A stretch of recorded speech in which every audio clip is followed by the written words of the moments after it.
Hola, ¿qué tal amigos de Sede Deportiva? Muy buenas tardes. El día de hoy tendremos un invitado muy especial. Estamos de manteles largos porque tenemos a un periodista deportivo que usted sabe quién es, lo ha visto en televisión, sale en ESPN, ha cubierto muchísimas equipos, muchísimas selecciones. Hablo nada más y nada menos de mi queridísimo León Lecanda, por cierto, salido de la Universidad Autónoma Metropolitana, orgullosamente Guamero. ¿Cómo estás, León? Buenas tardes. Muchas gracias, Eric. Un fuerte abrazo. Buenas tardes a todos y a los que nos escuchan. Y sí, orgullosamente guamero.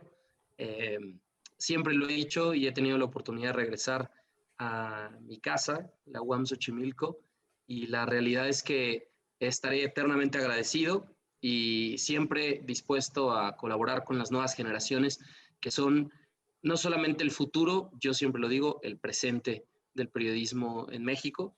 En este caso hablamos de deportes, pero hay excelentes comunicadores siempre en la UAM y en realidad, otra vez, siempre voy a estar agradecido con esta gran universidad. Perfectísimo. Y para acompañarnos en esta entrevista, voy a pasar primero con un experto en sede Europa League, sede Champions League, mi queridísimo Rodrigo Torres. ¿Cómo estás, Rodrigo? Muy buenas tardes. No, al contrario, muchas gracias, Eric, Isra, León, un honor tremendo. La verdad es de que, bueno, la admiración creo que es de todos, eso es de más, no nada más por cubrir fútbol, creo que eso es lo que, siendo de deportes en este país es obligatorio, sino saber de otras cosas, ¿no? También, no sé, Juegos Olímpicos, ¿no? Que a veces uno no sabe ver otras cosas. Y bueno, ¿qué podemos decir ahorita que viene Tokio y esto como el skateboard, la escalada deportiva? Que bueno, es algo nuevo para nosotros y que tenemos que saber, ¿no? O sea, fútbol y algo más. Entonces, pues, un honor tenerte aquí y al contrario, muchas gracias por aceptar esta entrevista. Sí, es así, Rodrigo, gracias también por la invitación. He tenido la fortuna, y mucha gente no nos identifica, pues porque esencialmente hacemos el 90-95% de cosas de fútbol, pero les puedo contar que he estado en grandes premios de la Fórmula 1, en partidos de temporada regular de la NBA, en partidos también de temporada de grandes ligas, en Monday Night Football de la NFL cuando ha venido a México, dentro del equipo de producción y de cobertura de ESPN. Tengo la fortuna de haber estado en 2 Juegos Centroamericanos y del Caribe, 2 Panamericanos, unos Juegos Olímpicos, los de Río 2016. Lamentablemente no voy a ir a estos de Tokio por la situación de la pandemia, pero desde lejos seguiremos en la gran cobertura que siempre tratamos de entregar a nuestra audiencia. He tenido peleas de campeonato de boxeo, a lo mejor me olvidaré de algún deporte, bueno, torneos de golf en México y el Abierto Mexicano de Tenis en Acapulco. Así que no solamente hacemos fútbol, casi la gente que nos identifica siempre por eso, pero bueno, estos son eventos que a lo largo de casi 10 años en ESPN he podido cubrir dentro y fuera de México, ¿no? Y lo cual, sin duda, los deportes nos apasionan, pues es un gran privilegio. Sí, totalmente de acuerdo contigo, León. Y por último, pero no menos importante, el chivermano número 2 de Sede Deportiva, también un experto en nuestros análisis de la Liga Mexicana y de los deportes en general, Israel Zamacona. Muy buenas tardes, Isra. ¿Qué tal? Un placer saludarte, Eric, también Rodrigo.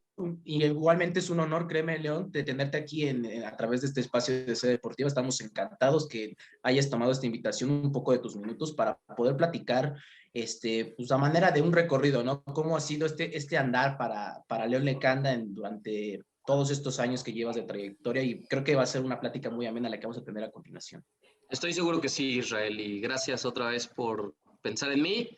Y si algo le puedo dejar a estas generaciones que hoy están estudiando, que recién acaban de terminar la carrera, estoy seguro que voy a dar lo mejor de mí para que así sea. Perfectísimo. Muchísimas gracias. Y vamos a entrar en materia, León. Las siglas de ESPN son Entertainment and Sport Programming Network, pero ¿qué significa para León Lecanda el deporte, el periodismo y ESPN? Mira, ESPN ha sido el gran trampolín en mi carrera, el gran salto. Yo me formé en el periódico Reforma después de terminar la carrera en la UAM. Y justo me acuerdo que estábamos nosotros en el último trimestre haciendo nuestra tesina y acudieron las autoridades del periódico a presentarnos el curso de Reforma, ¿no? El curso de periodismo.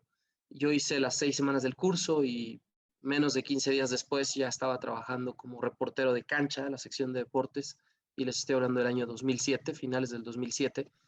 Es decir, egresamos en agosto y para noviembre yo ya estaba trabajando en el diario Reforma después de hacer las 6 semanas del curso de periodismo. Y después de 4 años y un poco más en el periódico, me llamaron de ESPN, me dijeron, mira, hay una plaza, puedes concursar por ella, no te estamos ofreciendo el trabajo, es un casting, hay muchos más candidatos, pero si te interesa, adelante. Les dije, claro, por supuesto que me interesa. Era algo que yo siempre había querido hacer, estar en ESPN. Desde aquella época, les estoy hablando del finales del 2011, y para enero del 2012 ya estaba trabajando en el canal, es decir, yo un poco más de 9 años. Para mí ha sido esa gran plataforma hacia el reconocimiento público, porque de cierta manera, cuando estaba en el periódico, sí, yo siento que alcancé cierto reconocimiento dentro del medio y dentro de mis compañeros, mis colegas, ¿no? Que obviamente ven que eres constante, que eres dedicado, que eres profesional, y de cierta forma te ubican, ¿no? Y dicen, ah, bueno, yo conozco a León que trabaja en el periódico Reforma, ¿no? En cancha. Pero ya cuando das un brinco a la televisión y a un medio internacional como el líder mundial en deportes, la realidad es que tu vida cambia, ¿no? Entonces, no solo en aquel momento me puse inmensamente feliz y orgulloso de la situación, del poder estar en este canal, sino que hoy, cuando estoy, bueno, para así el siguiente año, si Dios quiere, cumplir una década ahí, pues sigo sintiendo eso mismo dentro de mí. Entonces, ayer, por ejemplo, SportsCenter ganó un nuevo Emmy como mejor show de estudio en español, eh, Outstanding TV Show Studio. Y la realidad es que cuando uno ve lo que hemos conseguido como equipo, bueno, pues te sientes honrado, esa es la realidad. Estoy muy contento, muy feliz. Y bueno, obviamente esto no termina aquí. Yo, como siempre le digo a los chavos, es difícil llegar al medio, muy difícil, pero es todavía más difícil mantenerse, porque tienes que ser muy bueno en lo que haces, tienes que ser muy constante, tienes que ser muy competitivo, no con los demás, sino contigo mismo para ser mejor que el día anterior. Pues tal vez de esto, León, y creo que a veces entendemos del deporte, todo lo del medio, pero ¿tú quién admiras dentro del medio y aparte en el deporte? Porque me queda claro que tal vez la primera entrevista o algo así, pues siempre está uno nervioso, ¿no? Pero ¿quién, por ejemplo, te costó entrevistar? No, no porque fuera difícil en la actitud, sino porque te impresionaba simplemente por tenerlo enfrente. Bueno, claro, no, por supuesto. Mira, yo podría decirte que, y empiezo de atrás para adelante, de quién me impresionó, me impactó más entrevistar. Recuerdo una entrevista justo antes de los Juegos Olímpicos de Río con Michael Lewis, el hijo del viento, y evidentemente mucha de la atención se enfocaba en si Usain Bolt le pudiera en esos Juegos. Em, y me acuerdo mucho que esa entrevista, en un momento, lo que hicimos fue tratar de enfocar no solamente hacia lo que venía, ¿no? Sino también hacia la gran carrera que había tenido Carl Lewis como uno de los máximos velocistas en la historia. Y cuando terminé la entrevista, que duró como 20, 25 minutos, que hoy es un poco atípico, ya casi nadie te da tanto tiempo, eh, recuerdo que su agente de relaciones públicas me dijo, me gustó mucho la entrevista que le hiciste a Carl Lewis y te puedo decir que es una de las mejores entrevistas que le han hecho por lo menos desde que yo trabajo con él y mira que estoy hace muchos años. Y me sentí muy, muy honrado de esas palabras. Y bueno, pues para mí sí era impactante, ¿no? Decir, wow, qué buen reconocimiento. Me acuerdo también que una vez tuve la oportunidad, me parece que en 2018 o 17, finales del 17, de entrevistar a Joe Montana. Debe haber sido en 18 porque normalmente la NFL trae a ex estrellas cuando se va a jugar el Super Bowl en la semana previa, porque México es un mercado muy grande para la NFL. Y bueno, pues yo decía, estoy ante un 3 veces MVP, ¿no? Y quizá todavía en aquel momento debatible con Tom Brady si era uno el mejor de todos los tiempos o el otro, ¿no? Hoy creo que no nos queda duda a nadie. Eh, pero bueno, esas han sido dos de las que más me acuerdo, ¿no? Y quizá impactantes, ¿no? Y quizá la que más atesoro, increíblemente, fue en el Reforma, y fue con Iker Casillas, porque esa ocurrió unos cuantos meses después de que España salió campeón del mundo en el Mundial de Sudáfrica 2010, y Iker vino, yo todavía trabajaba en el diario, y tuvimos la oportunidad de estar 20 minutos con él, también mano a mano, y me acuerdo que se portó increíble. Siempre, bueno, yo he sido portero y ese es mi gran ídolo, ¿no? En la portería, o uno de mis grandes ídolos en la portería, pues ya desde aquel entonces, le estoy hablando hace 11 años, ¿no? Prácticamente. Y yo tenía poca experiencia, tenía 3 años más o menos de experiencia, ¿no? En el periodismo, pero la realidad es que en ese momento, y estar con Iker, lo hicimos posar con la playera del Madrid, con la playera de España, que habíamos comprado para la portada del periódico, ¿no? Para tener buenas fotos, y se reía, ¿no? Y lo veías como un poco incómodo, pero no decía nada, ¿no? Entonces yo le dije, oye, Iker, pues te sientes incómodo o algo no te gusta. Me dijo, no, no, está bien. Dijo, pero la realidad es que esto es nuevo para nosotros. O sea, en España los medios no es que nos hagan posar y no somos modelos, ¿no? Le decía, no, no, lo estás haciendo muy bien. Y quedaron buenas las fotos. Y esa fue una portada de cancha, justo al Esa, día siguiente. esa fue cuando vinieron a jugar contra México, recién que trajeron la copa y todo eso. No, esa fue antes. Eh, bueno, a ver, espera. Cuando ellos vinieron a jugar contra México, efectivamente, ocurre después del Mundial. De hecho, es un partido en donde el profe Mesa es técnico interino.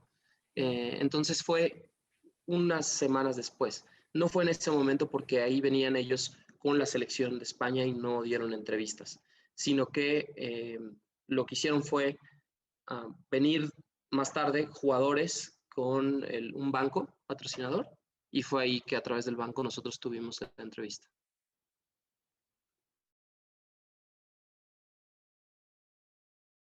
A lo largo de, bueno, estas entrevistas que has tenido a lo largo de tu carrera, pero hablando de, ya hablamos de entrevistas y creo que han sido las que han marcado durante tu carrera. Yo quisiera preguntarte de los momentos o quizás de esos instantes que a lo largo de tu trayectoria te han marcado. Yo quisiera saber, así aquí frente a frente, ¿cuál ha sido esa experiencia que realmente te haya marcado? La mejor que tú digas, wow, es increíble que estoy viviendo este momento, lo estoy trabajando, o cómo lo podrías interpretar. ¿Cuál sería tu mejor experiencia a lo largo de tu carrera?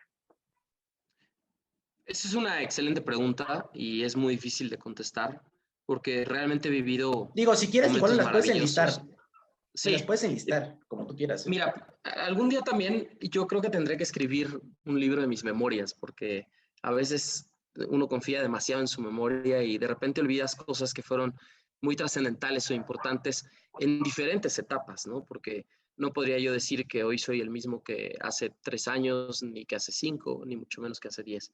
Pero te voy a dar, porque jamás me gusta salirme por la tangente de las preguntas, te voy a dar 3 momentos muy, muy, muy importantes.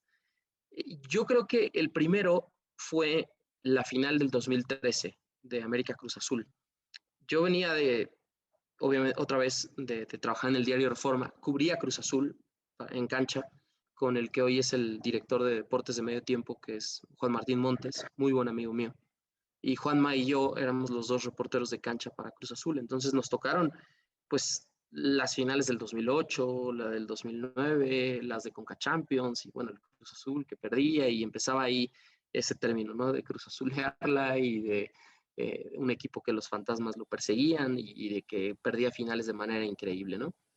Entonces fue una época muy productiva porque además empezaron los problemas legales en la cooperativa y en realidad ahí aprendí mucho de leyes en mi país, ¿no? Y de cómo reportear periodismo de investigación. Y me ayudó mucho en la formación. Cuando yo entré al canal ESPN, mi jefe me dio la confianza de cubrir al América, ¿sí? Y que además un voto de confianza muy grande, ¿no? Porque para mí era wow, o sea, qué buena transición, ¿no? Entonces yo empecé una etapa muy buena de 5 años cubriendo al América, y hablo muy buena porque me tocó cubrir 4 títulos al final del día, 2 de Liga y 2 de la Liga de Campeones de CONCACAF.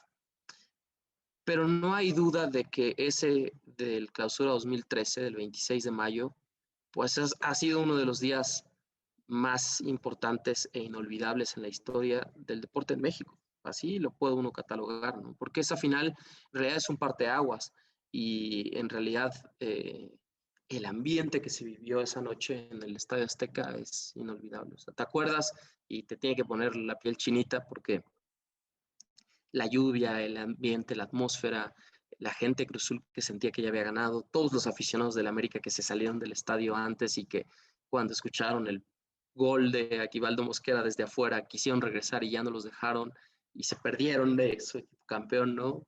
Unas 40 minutos más tarde. Eh, bueno, fue increíble, fue realmente un momento de un antes y un después sobre cómo cubres un evento así, porque además en aquel entonces, espero yo que algún día se pueda otra vez, los reporteros grabando el partido y los camarógrafos y los fotógrafos, bajamos a cancha y hacemos las entrevistas con el campeón en el terreno de juego, ¿no? Entonces, esa atmósfera es de lo mejor que he podido yo vivir como reportero.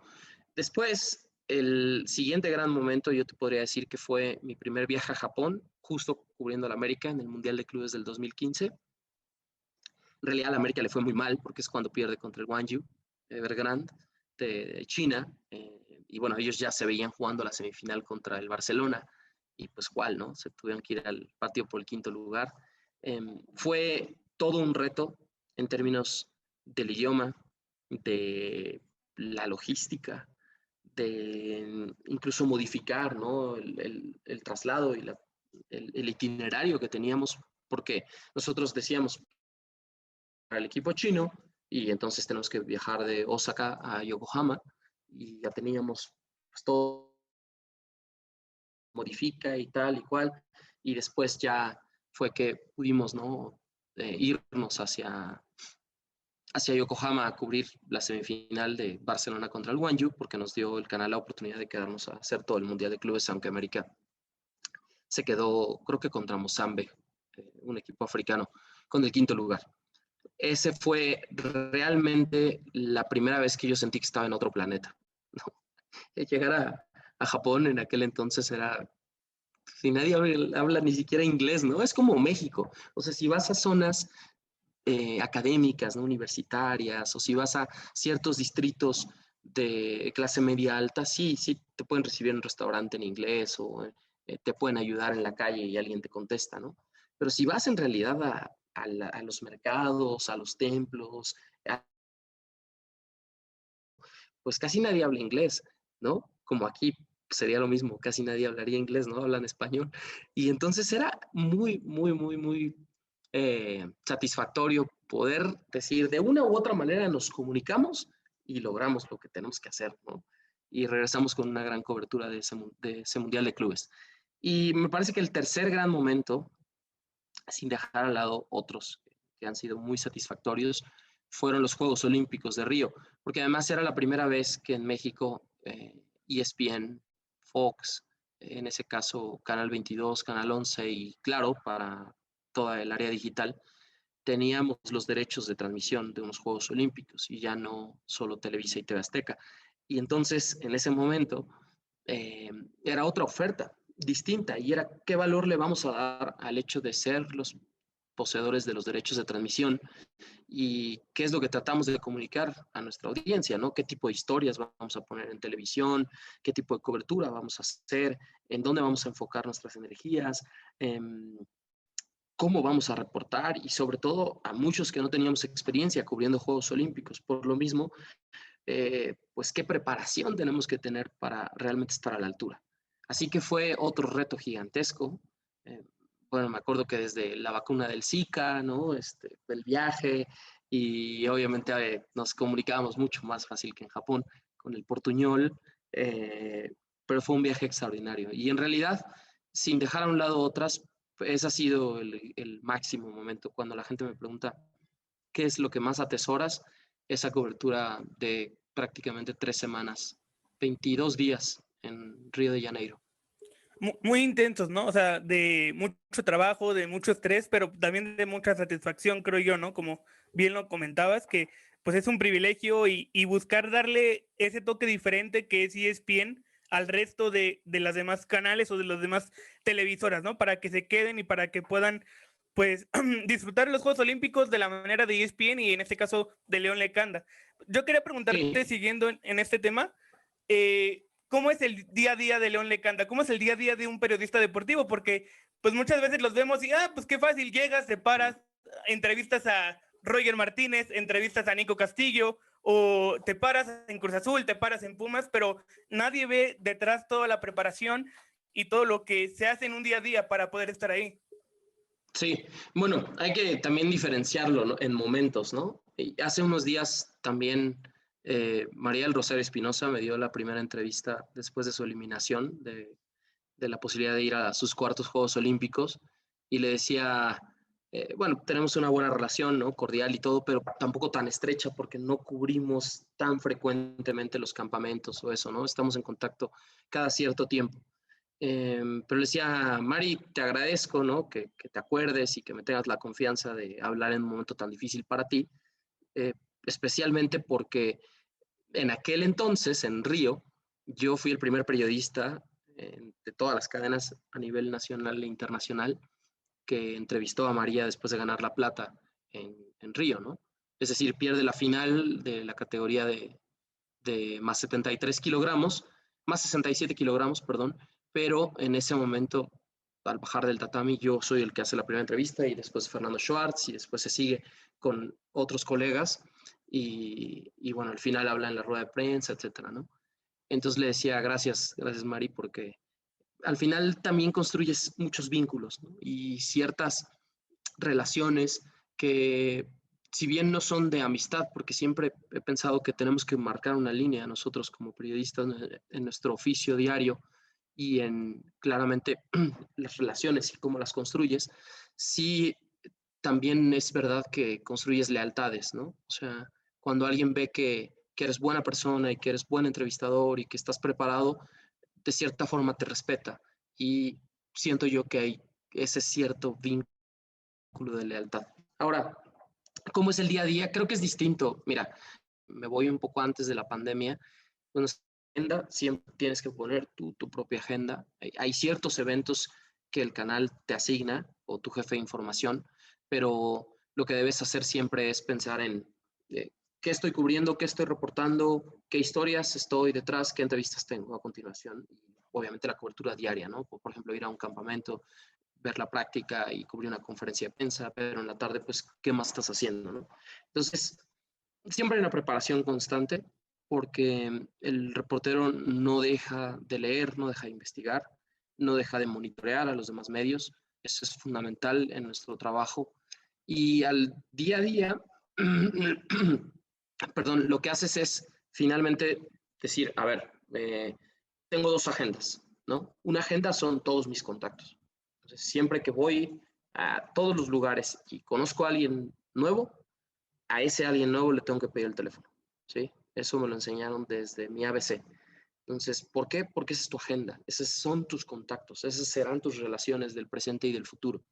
Y son muy importantes, ¿no? Cuando necesitas información, cuando necesitas conseguir una buena nota, cuando necesitas iniciar un reportaje, cuando necesitas una entrevista, tienes que tener contactos. Esa es tu primera agenda. Tu segunda agenda son los temas del día y los temas de la semana y los temas del mes. Es decir, sobre qué líneas de investigación estás yendo. La agenda no es que surja y digas, bueno, es que yo vi en ese noticiario estas noticias. Sí, hay acontecimientos y esos los tenemos que cubrir, pero también nosotros generamos la información. Esa es tu agenda. En realidad ese es el gran valor agregado que tiene un periodista. Sobre qué temas está yendo, ¿no? ¿Qué está proponiendo? Por ejemplo, les puedo decir, desde hace semanas estamos trabajando, muchos reporteros, estoy seguro, nos dio, en tratar de conseguir la lista de los Juegos Olímpicos, por ejemplo, ¿no? ¿Quiénes van a ser los 3 refuerzos de Jaime Lozano? ¿Quiénes van a ser los 18 elegidos para defender la camiseta de México? Ese es un tema de la agenda. Y eso no es que tu jefe te tenga ya a estas alturas que venir y decir, oye, León, pues consígueme esa nota, ¿no? Tú sabes que por tu responsabilidad, si estás cubriendo selección, aunque sea a distancia, tu chamba es esa, ¿no? Y lo haces con mucho gusto.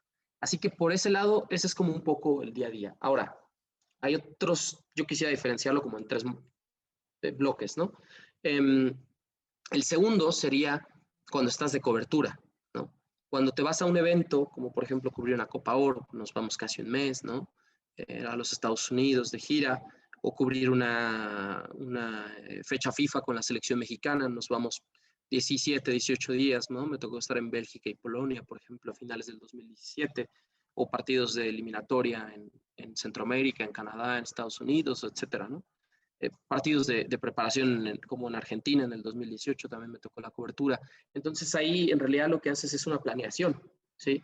Tienes tu agenda para todo el evento y ya obviamente desde tiempo atrás pediste entrevistas con dirección de selecciones nacionales, pediste permisos, por ejemplo, en ciertos sitios históricos del lugar al que vas para entrar a un museo, para ir a un restaurante muy tradicional y hacer una nota de color, para entrar a ciertos lugares y poder filmar, ¿no?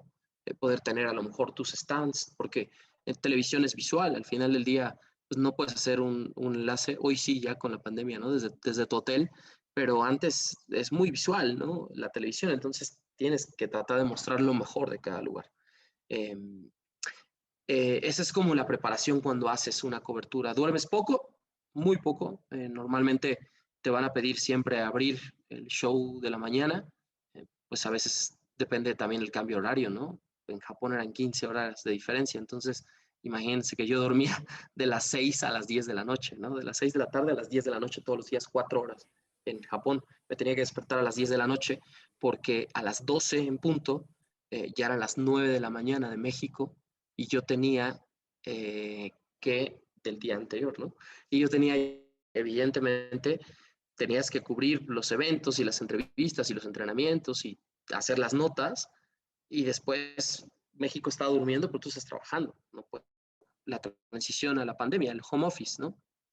Y en realidad tiene que ver mucho con tus propuestas, otra vez, sobre qué temas estás yendo, sobre qué entrevistas estás buscando, sobre estar a tiempo en tus enlaces, como siempre, y simplemente aprovechar la tecnología para poder seguir haciendo televisión, ¿no? Que es lo que nos ha tocado hacer. Me dolió mucho no poder ir al estadio, pero nosotros, antes que otra cosa, agradecemos todos en el canal la forma en la que ESPN ha manejado toda la estructura de trabajo y toda la estructura de la producción durante la pandemia, y nos han cuidado al máximo y nos siguen diciendo no se arriesguen, no salgan y no vayan a los eventos masivos todavía, y eso en realidad cuando estás de este lado lo valoras inmensamente, ¿no? Entonces dices, sí, ok, me lo perdí en el estadio, pero bueno, fui parte y lo vi en televisión y después entré a la conferencia y cubrimos todo, y bueno, estos días posteriores han sido de muchas notas, mucha información, porque no acaba ahí, ¿no? No solamente es, bueno, ya campeón Cruz Azul, los jugadores se van de vacaciones, tú tienes que seguir generando, ¿no? No para, el periodismo es 365 días. Ya retomamos. Creo que tuvimos ahí un pequeño problema, pero ya te escuchamos, León. A ver, no sé si Sí, pudieras. Sí, ya. Nos decías justo que el estaba periodismo acabando la es. idea, ¿no? El periodismo es Ajá. 365 días al año, 24 horas al día. Y bueno, digo, me queda claro que el periodismo y el deporte es lo que nos gusta, pero que, o sea, si no hubiera sido esto, ¿qué te hubiera gustado dedicarte? ¿O por dónde te veías, no? Qué otra gran pregunta. Casi nunca me preguntan eso. Mira, a mí, yo creo que una de mis grandes pasiones en la vida, fuera del mundo de los deportes, es algo semi relacionado, son los coches. Y no hablo del automovilismo, el automovilismo me encanta, ¿no? Me encanta la Fórmula 1, me encanta la NASCAR, y me encanta la Indy, y me encantan muchas categorías distintas de automovilismo, ¿no? Pero en realidad los coches. Entonces yo creo que habría sido periodista como de esas revistas especializadas de autos para probar, ¿no? Así, pues ya salió el nuevo Mercedes, pues órale, el AMG, dénselo a León, que lo maneje aquí en el circuito, ¿no? O a lo mejor viajes internacionales, oye, pues vamos a Italia a probar el nuevo Ferrari, ¿no? Híbrido. Pues perfecto, ¿no? O vamos a Japón a ver cómo está el nuevo Nissan GTR, ¿no? O cosas así. Siempre los coches han sido realmente algo que me gusta mucho, mucho, mucho. Y alguna vez dije, bueno, pues si no hubiera sido periodista de deportes, yo creo que hubiera sido periodista de autos, ¿no? Entonces no De, sufres el tráfico de la Ciudad de México. No. Bueno, mira, también eso, con los años dices, ¿sabes qué? Mientras más cerca viva del trabajo, mejor. Así que ahí en su casa, muy cerca de ESPN. Gracias. Pero sí, no. Trato de no sufrir el tráfico. Me gusta conducir, ¿no? Pero tampoco es que ando manejando como loco, ¿no? Pero sí, obviamente me hubiera gustado, hubiera sido conducir esos autos, ¿no? Probarlos en ambientes controlados, en circuitos, ¿no? Y yo creo que la otra cosa que hubiera podido ser, eh, o las otras dos cosas que me hubiera gustado hacer en algún momento dado, hubiera sido dedicarme a la producción. Es decir, el mundo del productor es muy interesante, ¿no? Porque es todo el trabajo que haces detrás para que un show, para que un programa, para que un evento, por ejemplo, producir eventos, producir una final de Champions League, producir una Copa del Mundo, qué haces, cómo diseñas todo el set, cómo tienes que saber instruir a todas las personas, ¿no? Ser el líder y comandar, obviamente, al equipo para que tu trabajo y para tener todo listo para que las personas que están frente a la televisión Casi se un luzcan, bebé, ¿no? ¿no? Pero hay Casi un bebé, ¿eh? ¿no?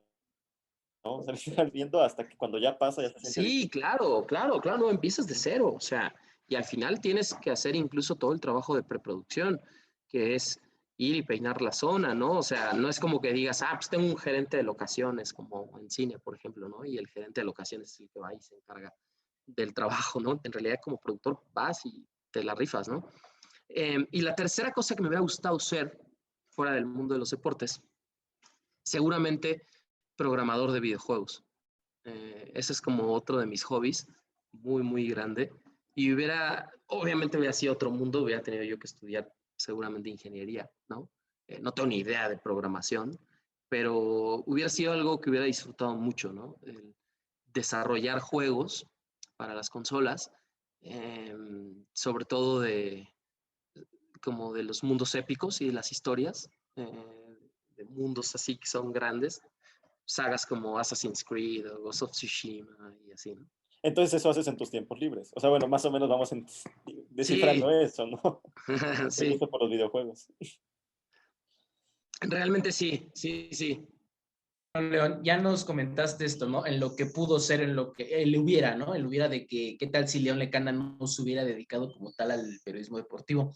Pero ahora yo quisiera preguntarte a futuro, ¿no? Porque ya estamos en el presente, ya entendimos el concepto de que se vive el presente desde ahorita, ¿no? Ver cómo van las generaciones que se enfoquen en el aquí y el ahora. Pero si pudiéramos llegar a un hipotético caso, o cómo se vislumbra León Lecanda a futuro, ¿qué le falta por recorrer durante este mundo del periodismo? Sé que la noticia avanza día con día, cada día hay nuevas noticias, nuevos aconteceres, pero a ti ¿qué te falta? ¿Qué crees que te falta por hacer? Bueno, siempre tienes que diseñarte nuevos retos y nuevas metas en tu carrera. Al final, un poco el 2020 fue un año de transición, pero también de mucho aprendizaje. Y en algún momento, quizá la ansiedad y la presión por decir, hijo, pues es que no sabemos qué va a pasar, nos llevaba a pensar en sobrevivir, ¿no? En decir, pues tengo que sobrevivir, no solo en el sentido real, ¿no? Sino también en el sentido figurado. Eh, el decir, tengo que pasar esta pandemia sin ser parte, lamentablemente, de una gran cantidad de gente que perdió su trabajo, ¿no? Y que hoy en día, pues terminó dedicándose a otra cosa, o quizá algunos empiezan a recuperar una posición en el medio, ¿no? Por otro lado, yo te puedo decir que una vez que pasas ese momento y esa transición, tienes que establecer nuevos retos y tienes que establecer otros criterios quizá de cómo te vas a preparar hacia el futuro, ¿no? Creo que la pandemia, en mi caso personal, me enseñó a trazar justamente ese desarrollo en mi carrera. Dije, a ver, mis grandes retos a corto plazo era cubrir los Juegos Olímpicos y la Copa del Mundo de Qatar. Los Juegos Olímpicos me los pierdo y estoy seguro que no fue por mi trabajo, estoy seguro que en circunstancias normales hubiera tenido grandes posibilidades de ir como parte del equipo del canal, ¿no? Pero estamos hablando de que al final la pandemia nos cambió a todos Y en este caso, a diferencia de hace 5 años, ya no tenemos los derechos de televisión para transmitirlos en México, ¿no? Los Juegos Olímpicos como en Río, sí. Entonces, dije, bueno, no lo puedo yo considerar como tal un fracaso, sino simplemente un objetivo no cumplido. Entonces, ¿qué tengo que hacer para estar en París en 2024? Ahora ya no es un ciclo de 4 años, ahora es un ciclo de 3. Entonces, hay que darle fuerte de aquí hacia adelante y ese ya inmediatamente se convierte en un nuevo reto. Para mí, lo mismo que el Mundial de Qatar dentro de 1 año y medio, en 2022. Por otra parte, empecé también este año un máster en el Johan Cruyff Institute, en un máster en negocios y administración del fútbol, porque creo firmemente en que todo el tiempo tenemos que estar evolucionando y preparándonos mejor, y que cada vez es más competido el medio. Y creo yo que dentro de este camino y este proceso, en donde también buscas más espacios en televisión, buscas quizá, en mi caso, una especie de, eh, ¿cómo decirlo? Esquema híbrido, como lo tiene, por ejemplo, John Sutcliffe, que sale bastante como TV host en los estudios, pero también en coberturas internacionales, ¿no? Entonces a mí me gustaría a lo mejor eso, tener más tiempo en los estudios sin dejar de ser periodista y sin dejar de salir, que es lo que más me gusta. Y dentro de esto, a lo que voy es que tienes que reinventarte, ¿no?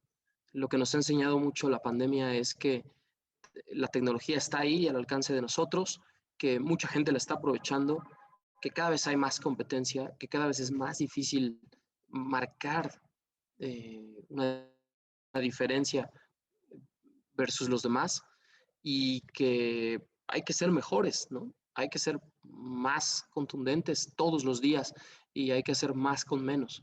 Entonces, yo te podría decir que más o menos ese es como mi camino que estoy diseñando de aquí a los próximos 3 años. Sí, son parámetros que como tal, como periodista deportivo, es importante, ¿no? Ya lo decías, mantener, no, lo difícil no es estar ya en el medio, sino como mantenerse para seguir considerado por parte de tu medio como algo, como una voz importante, ¿no? Una voz que trascienda y creo que sí son parámetros y, bueno, objetivos que a mi parecer son importantes de aquí en los próximos 2, 3 años, porque si no te renuevas, ya dicen, no, renovar o morir y ahí estar Así al mismo. pendiente. Sí, sí, sí, sí, absolutamente. Va a ser renovar o morir, ¿no? Reinventarte y el cómo sigues generando valor y contenido para tu compañía. Al final del día eso y para tu audiencia, ¿no? Porque nos convertimos en una especie de marcas, una marca privada, una marca personal, ¿no? Tu nombre. Pero, pues de repente, hoy estás aquí y mañana dejas de estar y dejas de aparecer y dejas de salir y quizá la gente se acuerda de ti 2 o 3 meses y después olvídalo. Eh, esta vorágine de información y esta bola de nieve te lleva y olvídalo. No se acuerdan de ti después de 3 meses. Entonces necesitas ser muy, muy bueno en lo que haces y yo creo que apasionado, ¿no? Esa podría ser mi palabra. En realidad tienes que amar mucho el periodismo porque es muy satisfactorio, inmensamente satisfactorio, pero también hay muchos sacrificios que tienes que hacer, no hemos hablado tanto de eso, y, y la gente a lo mejor piensa que hay mucho glamour, y sí, puede haberlo, pero hay más sacrificio que glamour, hay más momentos de tensión y de estrés que de alegría. Entonces, esos momentos que son muy buenos, los tienes que saborear, los tienes que disfrutar, pero tienes que decir, el reportero es tan bueno, tan malo como su última nota. Así que si hoy fue un día de la patada y te fue muy mal, y eres el peor, pues, ¿qué estás haciendo para que mañana cambie eso? Y si hoy fue un gran día, ¿qué estás haciendo para que mañana sea mejor? Totalmente, ¿no? Estoy totalmente de acuerdo contigo que el periodista pues vive de eso, ¿no? De esa hambre, de esa pasión, de esa, pues hasta cierto punto, ganas de trascender, que creo que ese sería uno de los consejos y para allá va un poco la pregunta, ¿qué consejos les das a toda nuestra audiencia e incluso a nosotros? Porque pues apenas empezamos en este mundo, pero estoy seguro que todo ese deportivo o la mayoría de mis compañeros quieren estar, si no en ESPN, en alguna otra televisora o en algún otro canal triunfando, ¿no? Como tal en los medios de comunicación deportivos. Sí, yo les puedo decir que esto es 90% trabajo, 5% talento y probablemente 5% vocación. Conozco gente que no hizo la carrera de comunicación y que no se imaginaba haciendo una vida como dentro de los medios de comunicación y menos dentro del periodismo deportivo, y que lo hace extraordinariamente bien, ¿no? Como Mauricio Pedrosa, por ejemplo, que es para mí uno de los mejores talentos en la televisión en español. Y Mau al final estudió leyes, estudió derecho y de repente se dio cuenta que esto le encantaba. Hizo un concurso que en aquel momento hacía ESPN y lo ganó y se fue al Mundial de Alemania 2006 y de ahí ha hecho una extraordinaria carrera de 15 años en el canal. Conozco gente que no era tan buena realmente cuando empezaba a narrar y cierto, tienes un talento, tienes un 5% de talento, pero en realidad el 90% es práctica, es sacrificio, es trabajo, es dedicación, es pasión y constancia. Entonces yo podría englobar todas estas palabras en ese 90%, ¿no? Porque es qué tanto realmente quieres trascender, qué tanto quieres marcar la diferencia, qué tanto quieres ser uno del montón y qué tanto quieres ser reconocido, pero sobre todo reconocerte a ti mismo. Entonces, sí, cierto, yo pienso que nacemos con un cierto don, ese es un 5%. Sí siento que de repente un 5% pudiera ser importante la vocación, es decir, estoy eligiendo la carrera correcta, ¿sí? Pero el otro 90% tiene que ser tu trabajo y tiene que ser la pasión con la que lo haces, indudablemente. Entonces, mi consejo sería, chavos, si quieren dedicarse a los medios de comunicación, conozcan a los medios de comunicación, conozcan cómo funciona la industria, conozcan cómo están los números, cómo se mide el rating, ¿sí? Cómo se genera contenido en televisión, en radio, en el periodismo escrito, en medios digitales, cómo se monetiza ese contenido, es decir, de dónde vienen las fuentes de ingresos. Si tú quieres trabajar en un canal de televisión, lo menos que tienes que hacer, lo menos, es ver ese canal de televisión hasta que no puedas más, ¿sí? Hasta que te conozcas la programación y los horarios, ¿sí? Y conozcas quiénes son las personas que salen y sepas su trabajo y detectes en quiénes te identificas y en quiénes no, y en quiénes podrías decir, pues me gustaría ser como él o mejor que él, y quienes dices, en realidad no, ese perfil no me gusta, ¿sí? Porque cuando tú llegas a una entrevista de trabajo y estás con el gerente de recursos humanos, pues el gerente de recursos humanos a lo mejor te va a decir, a ver, pues muéstrame tu certificado de que ya eres licenciado en X carrera, te hacen un estudio socioeconómico y a lo mejor te hacen un estudio psicométrico, etcétera. Pero cuando estás con un director de área, un gerente de área, pues a lo mejor viene y te dice, oye, qué bueno que te guste mucho, Eric, ESPN, qué padre, ¿qué sabes de ESPN? Por ejemplo, como comenzaste la entrevista, ESPN, ¿no? ¿Qué significan las siglas de ESPN? ¿Desde cuándo nació ESPN? ¿Dónde nació ESPN? ¿A qué compañía o a qué grupo pertenece el canal? ¿Sí? ¿Cómo está el tema de la fusión de Fox? ¿Hay fusión o no hay fusión? ¿Sí? ¿Se compró o no se compró la compañía? ¿Ya se vendió o no se vendió? Entonces es información que de repente a los chavos en la universidad no nos enseñan. Lo aprendes después en la vida. De repente dices, ¿cómo me preparo hasta para ir a una entrevista a pedir trabajo? Pero ¿qué le voy a contestar a un director de que quiero yo entrar y ser periodista de ESPN si no veo tele? ¿Sí? Porque me ha pasado.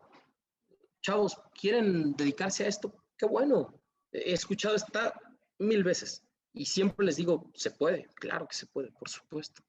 Yo no llegué con una recomendación ni con un apellido antes, ¿no? O sea, si después habrá gente de mi familia que se dedique a esto, qué padre, y habrá un pionero que fue el León, pero tampoco es que yo pusiera eso a nadie, ¿no? En el futuro. Pero regresando a lo que estaba diciendo, ¿qué tanto te preparas desde antes de ir a pedir trabajo? ¿Y qué tanto quieres lograr las cosas? Porque el sueño lo tenemos muchos, miles, ¿sí? Después, ¿cómo conviertes ese sueño en una meta? Y en esa meta, ¿cuál es tu plan para alcanzarlo? ¿Y cómo fijas las metas y los objetivos intermedios para llegar a él? Eso es muy importante. Y quisiera dejarlo un poco para quienes van a ver esta entrevista, de decirles, chavos, si quieren trabajar en la industria, tienen que conocerla perfectamente bien antes de entrar a ella. Totalmente de acuerdo, ¿no? Es algo pues que para poder estar ahí tendrías que entender este monstruo que es la televisión como tal, ¿no? Entender también tu audiencia, entender para qué es lo que quieres, entender, dirían por ahí, tus virtudes y tus miserias y trabajar sobre ellas, creo yo. Y más o menos hablando sobre ESPN, hace poco se dio la noticia, o ya tiene un poco más de un año, que Walt Disney compró a ESPN el 80%. ¿Cambió algo precisamente en ESPN, en la forma de trabajar, tal vez en la línea de la televisora, o qué es lo que cambió o sigue? Bueno, ESPN, una disculpa, ESPN es parte de The Walt Disney Company desde 1990. En realidad lo que nosotros hemos hecho como una especie de transición ha sido después de la compra de Fox Sports y todo Fox Group, o prácticamente todo, el 95% de la compañía a finales del 2017 y una venta que se consumó en el 2018.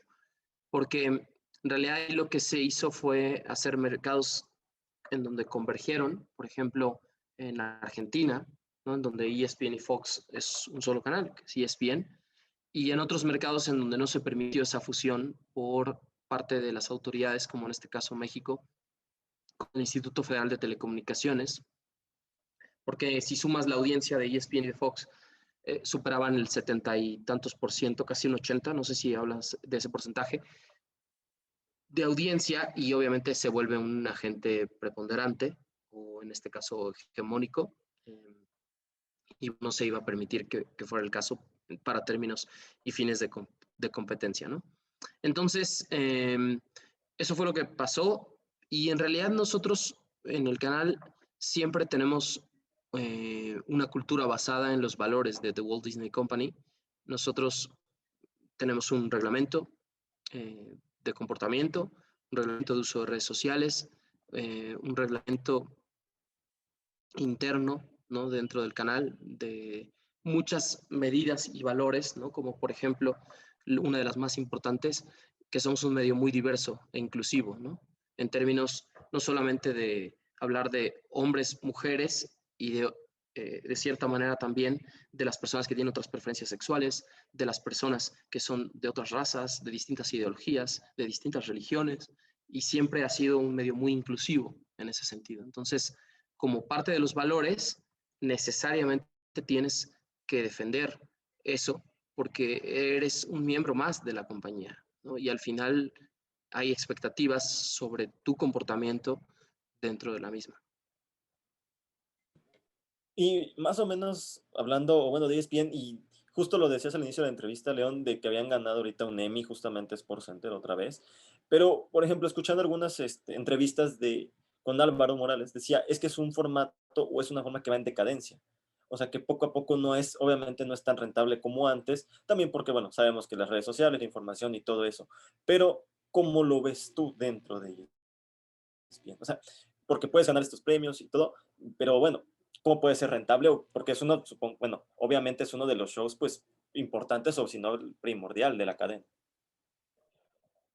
Sí, bueno, es el buque insignia, ¿no? Al final, nosotros siempre vamos a decir, es el buque insignia del canal porque en realidad la marca SportsCenter nació prácticamente con ESPN en 1979, ¿no? Como el noticiario de deportes. Mira, yo sí siento que estamos atravesando un periodo de reto y es un momento crítico para la industria, pero al mismo tiempo entiendo que la televisión no va a desaparecer. Y no va a desaparecer porque la televisión tiene la gran virtud del vivo, ¿sí? Los eventos en vivo van a seguir ocurriendo, los deportes van a seguir estando ahí. Y siempre va a haber alguien que tenga que transmitir esos deportes hacia las audiencias. Entonces, cuando tú como televisora te enfocas en comprar los derechos de transmisión de ciertos eventos, lo que se llaman las propiedades, estás dirigiendo tu atención hacia esas audiencias y hacia especializarte sobre gente que le gusta la UFC o sobre gente que le gusta el automovilismo, sobre gente que le gusta el tenis, sobre gente que le gusta ver unos Juegos Olímpicos o fútbol o cricket o cualquier deporte que quieras, ¿no? Rugby, por ejemplo. Entonces, siempre habrá gente que consuma eso y cada vez se han puesto más candados para que haya menos piratería de eventos en vivo, ¿no? Es decir, que haya menos streamings que puedan robarse la señal para usuarios que no paguen. Al final tenemos que entender que todo esto es un negocio y que cuando una televisora invierte de verdad, o sea, les puedo dar la cifra, 2.800 millones de dólares por temporada en la NFL, por ejemplo, por temporada. Eso es lo que paga ESPN por tener los partidos del Sunday Night y el Monday Night. La realidad es que el modelo tiene que ser rentable hacia una audiencia que consuma eso, que pague ese contenido, ¿no? A través de una suscripción de cable o a través de una suscripción en la app. La gente va a seguir viendo los eventos. Sí, a veces lo ves en el celular, a veces lo ves en tu tablet, a veces lo ves en la computadora porque es cómodo y porque viajas, ¿no? Pero en realidad los deportes, mientras tengas una pantalla más grande, más los disfrutas. Es un poco como los videojuegos, ¿no? O sea, puedes tener un videojuego en tu celular, pero no lo vas a disfrutar igual que si tienes tu pantalla de 75 pulgadas y te pones a jugar con tus audífonos, tu headset y te pones a jugar en línea, ¿no? Es muy diferente la experiencia. Y para los deportes es lo mismo. Lo puedes ver en un partido en tu teléfono o en tu computadora, en streaming, pero no va a tener la calidad que si lo ves en alta definición en una pantalla en la sala de tu casa o con tus amigos. Incluso la experiencia es distinta, ¿no? Entonces, ese es el modelo de negocios que va a sobrevivir con la tele. Es verdad, cada vez es más competido y cada vez es más difícil generar audiencia y sobre todo atraer a los más jóvenes, ¿no? Y a lo mejor un poco Álvaro se refiere a eso, ¿no? Hacia dónde vamos nosotros y dónde dirigimos nuestra atención. Y por eso es que tenemos que volvernos también mucho más enfocados en no solamente en la información y en los deportes, sino también en el entretenimiento. O sea, al final competimos ya no solo contra otros canales de deportes, sino competimos contra un montón de ofertas de entretenimiento, ¿no? Entre ellas el teatro, el cine, los restaurantes, los mismos videojuegos, ¿no? Los esports, por ejemplo, es increíble. O sea, al final habrá un día que haya más audiencia para torneos en línea que para una Copa del Mundo, tal vez, ¿no?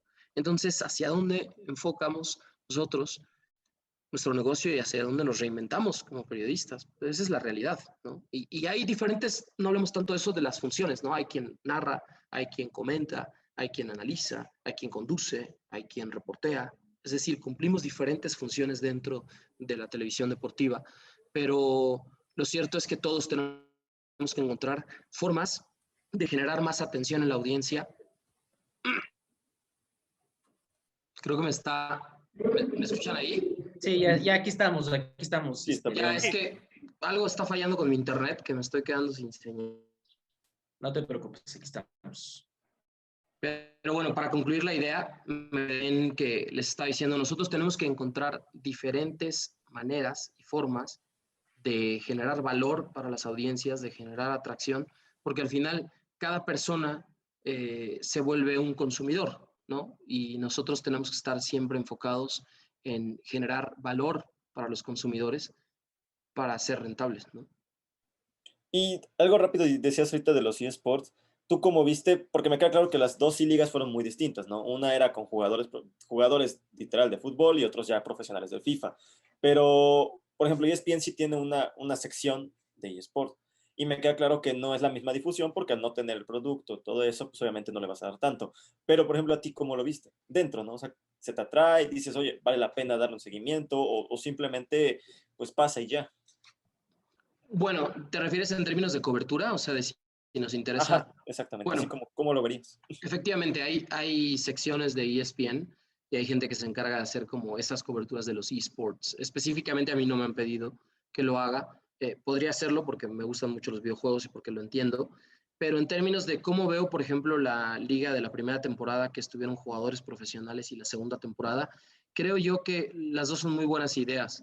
Primero era aprovechar un momento de pausa en el fútbol mexicano por la pandemia, en donde, como todos, tenía la Liga MX la necesidad de obtener recursos de cierta manera, ¿no? Entonces decir, bueno, pues estamos todos desde casa, hagamos un torneo, hagamos una liga virtual y pongamos a los jugadores a participar y a transmitir los partidos para televisión o para streaming y venga, ¿no? O sea, era un gran reto hacerlo en tan poco tiempo y me parece que fuera de que hubo ciertos problemas de streaming y de lag y también problemas donde de repente a lo mejor, ay, perdón, donde no se comunicó de forma adecuada, ¿no? Para las audiencias, para tratar de atraer más público, fuera de esos retos que a lo mejor pudieron verse, ¿no? De la primera temporada, creo que lo hicieron muy bien.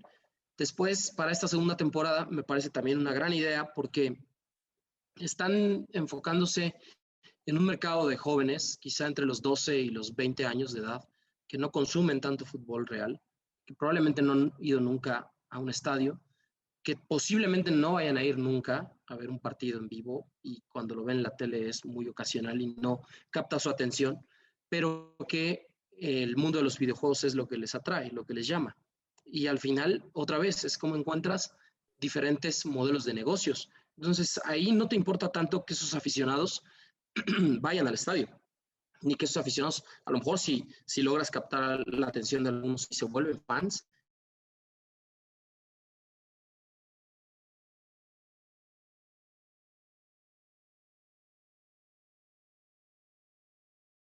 enfocarte en decir, estos chicos que vieron a los gamers profesionales, ¿sí? Con los que se identifican, con los que hablan ciertos lenguajes, donde hay códigos, donde saben cómo es un streaming para ellos en Twitch, por ejemplo, ¿no? Etcétera.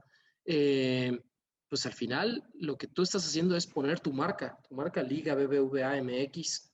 Ahí estás poniendo la marca de los 18 clubes de la Liga MX, de la primera división, ahí, y entonces estás asociando ese modelo de negocios para otros inversionistas, para gente que está apostando, empresas que están patrocinando, y de cierta forma sigues generando audiencia, contenido, y estás generando consumo desde otra trinchera, ¿no?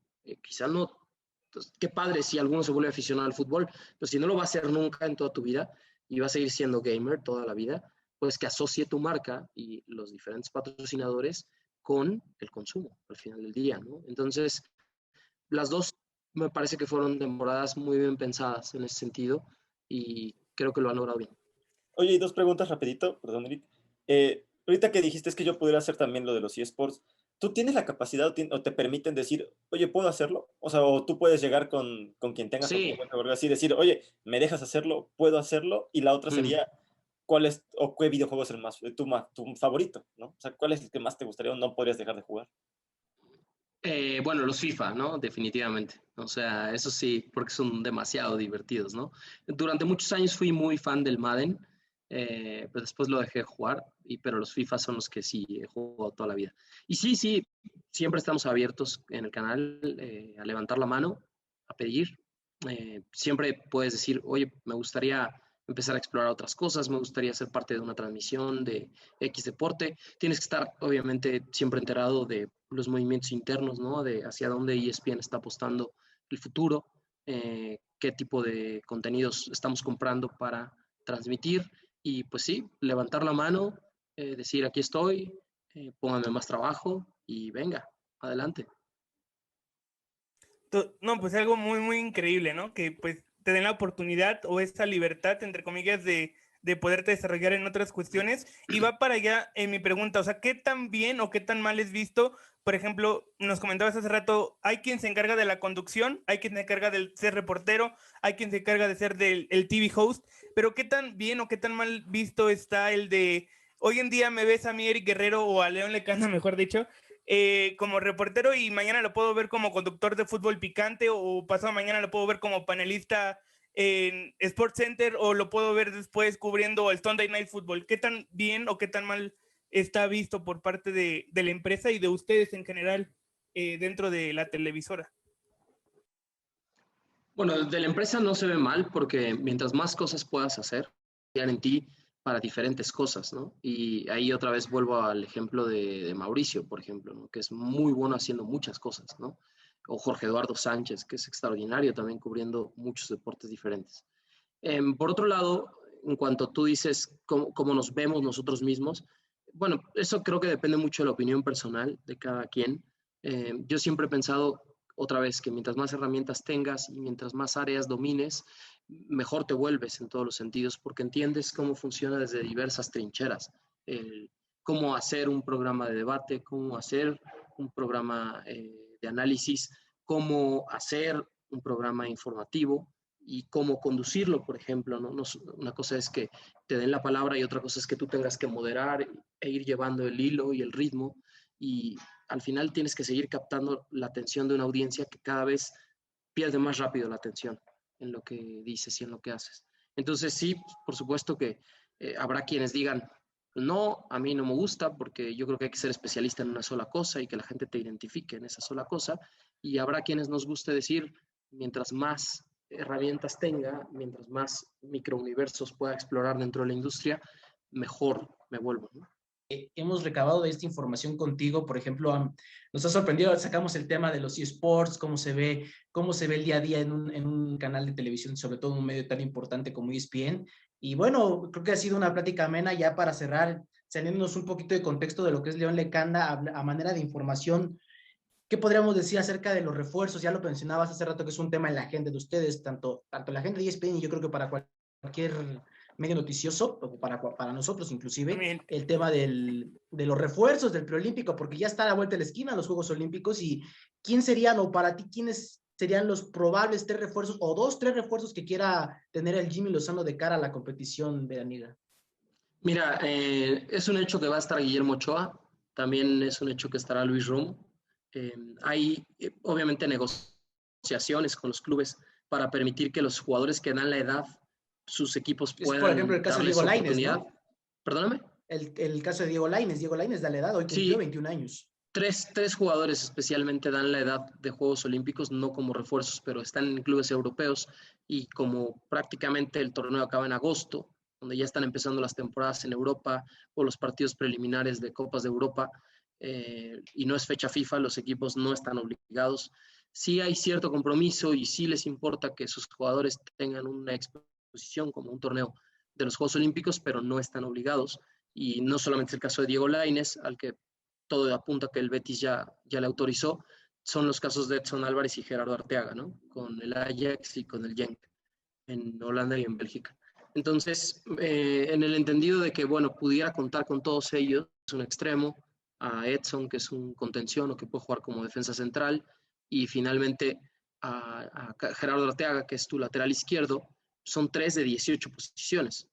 O sea, estás hablando pues prácticamente el 20% del equipo, ¿verdad? Con 3 jugadores.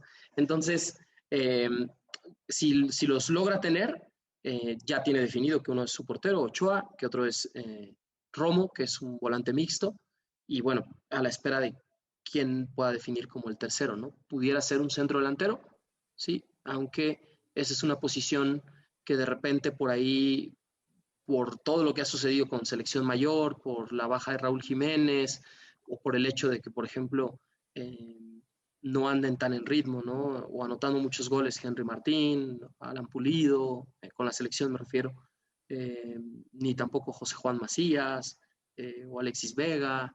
De repente van a tener que repartir ese pastel de delanteros entre las dos selecciones, ¿no? Y eso también va a ser un reto para definir justamente quién es el tercero y último refuerzo. Totalmente, ¿no? Creo que es muy complicado la labor que tiene el Jimmy Lozano y el Tata Martino, sobre todo con los clubes, que muchas veces no te los quieren prestar, por lo mismo, ¿no? Porque no es una competencia avalada, pero ¿para qué está la selección mexicana, León Lecanda? ¿Crees que la selección mexicana pueda llegar a algún podio? Empató 1-1 con Arabia Saudita, ganó 1-0 a Rumania. A mí en lo personal me deja más dudas que certezas. La delantera, las laterales son un agua, con todo el respeto del mundo para los dos laterales, pero para ti, ¿para qué está la selección mexicana? Sí, para mí está para pelear. Tiene un grupo muy difícil, muy difícil. O sea, de repente puede ser un poco injusto, ¿no? El fútbol en un torneo de 16 selecciones es un torneo muy rápido. Si México supera la fase de grupos, yo veo a México con toda claridad para ser uno de los 3 finalistas, ¿no? Es decir, medalla de oro, de plata o de bronce. Pero México también puede quedar fuera en la fase de grupos con mucha facilidad, ¿eh? Es decir, abres un partido muy duro, muy, muy duro contra Francia, que es para mí el gran candidato de esa generación a ser campeón de los Juegos Olímpicos, a ser el medallista de oro. Y ese partido yo podría decirte, pues no hay que darlo por perdido, pero hay que tener un plan muy bien diseñado. Y quizá no es que se lo transmitas directo a los jugadores, pero de escenario con una derrota, y sobre todo con una derrota con un mes de diferencia, no por un solo gol, ¿no? Porque de eso dependerá mucho lo que se juegue en México en los 2 partidos siguientes contra Japón y Sudáfrica y sus posibilidades de ser al menos el segundo lugar del grupo. Otra vez, no quiero decir que México vaya directo a perder ese partido con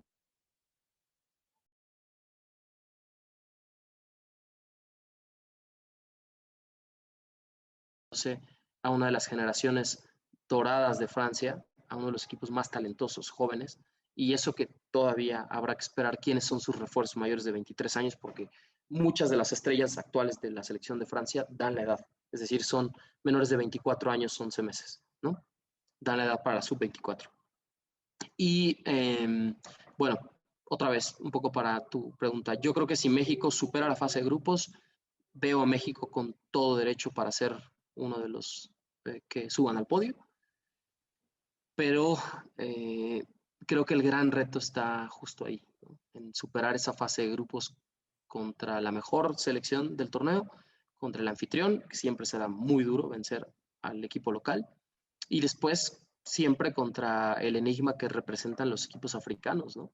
Porque pues, hemos visto a Nigeria salir campeón en Juegos Olímpicos, no lo ha hecho nunca en un mundial, pero en selecciones menores ha sido muy competitivo en sub-17 y en sub-20, siempre. Y pues en el caso también de otros equipos como Camerún, como Sudáfrica, como Argelia, etcétera, siempre son cuadros muy competitivos, ¿no? Sí, pues veremos, ¿no? Veremos qué pasa con la selección mexicana. Rodrigo Torres. Sí, algo rapidísimo.